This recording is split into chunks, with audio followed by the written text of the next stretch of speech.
Oracle is the biggest work story this week, and it's not close. Not because layoffs are new, but because the way Oracle did it captures the modern template. Huge AI spending, sudden workforce cuts, and communication that arrives early enough to ruin breakfast in multiple time zones. Reports describe significant cuts affecting senior technical roles, with people sharing that they received early morning emails and short severance. Oracle declined to comment publicly, and in the absence of a clear human explanation, the internet fills in the blanks. That's the thread for today. What happens when AI infrastructure gets expensive and employers start reshaping workforces to pay for it? We'll cover what the Oracle moment tells us, why the skills market is splitting, why the global impact will be uneven, and why the real risk in the AI era may be identity and trust, not just redundancy. Welcome to Papercut.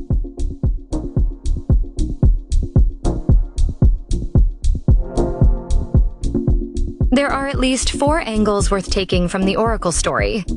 The first is the talent angle. The post described senior technical and operational roles being affected. That matters because it undercuts the comforting idea that only redundant roles get cut in an AI era.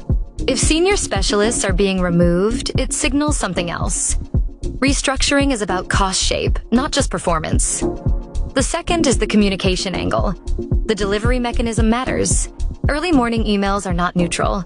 They shape how people interpret respect, fairness, and support. A short severance offer, if that's accurate, shapes the story even more. The third is the investor and infrastructure angle. AI infrastructure is capital intensive. When companies scale it, they look for offsets. Sometimes the offset is operational efficiency. Sometimes it's headcount. Often it's both. The fourth is the ecosystem angle. Oracle isn't a small consumer app. It's a huge enterprise supplier. When it cuts, partners and customers read the tea leaves. Some will see disruption. Some will see opportunity. Either way, the story spreads well beyond Oracle employees.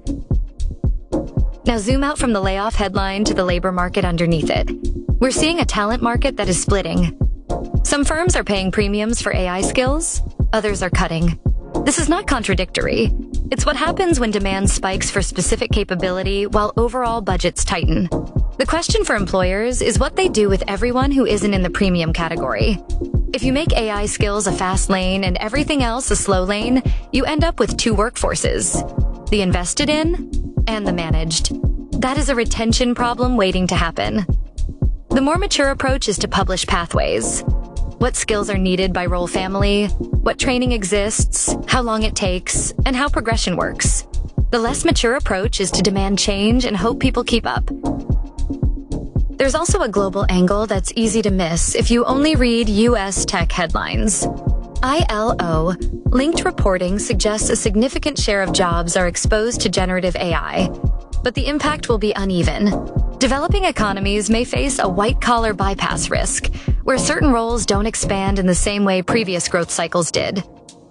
For multinationals, this is not a moral debate. It's a workforce planning question. Where do you build which roles?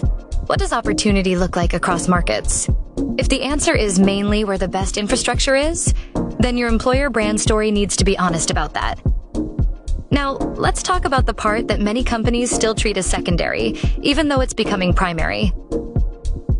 The real AI threat at work may be identity, not redundancy.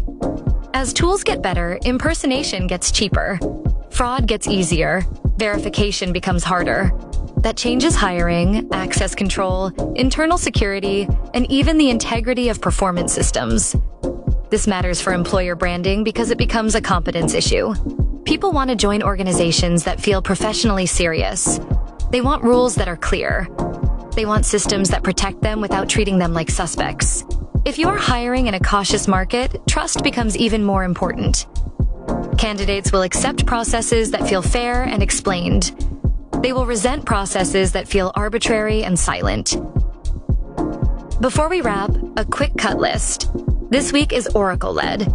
The Oracle story is already reshaping how people hear every AI transformation memo because it ties capital-intensive AI investment to immediate workforce change. It also sets a new bar for how fast a decision can land and how quickly the narrative spreads when the company doesn't own it. And it's not the only workforce move worth noting. Unilever has reportedly put a global hiring pause in place. That matters because it signals caution. Hiring freezes don't make headlines like layoffs, but they change behavior just as quickly. Candidates start lowering expectations. Employees stop moving. Managers start hoarding headcount. Put those together and you get the mood of the moment. Fewer safe assumptions, slower movement, and more people trying to read the future from company actions instead of company words. Here's the takeaway. In the AI infrastructure era, employer brand is built in 3 places: how you cut, how you grow, and how you protect trust. If you're reshaping the workforce, your comms and support are not nice extras. They're the brand. If you're demanding new skills, you need pathways, time, and clear criteria, or you create a 2-tier workforce: the invested in and the managed. And if you're scaling AI fast, identity and verification become part of the employee experience, whether you planned for it or not. People can cope with change. What they can't cope with is fog. So pick one thing this week and make it legible. Severance and support, internal mobility, skills expectations, or the rules of trust. Because when the system is clear, people adapt. When it isn't, they leave. Thanks for tuning in to Paper Cut. Don't let Monday catch you off guard. Subscribe now. See you next week.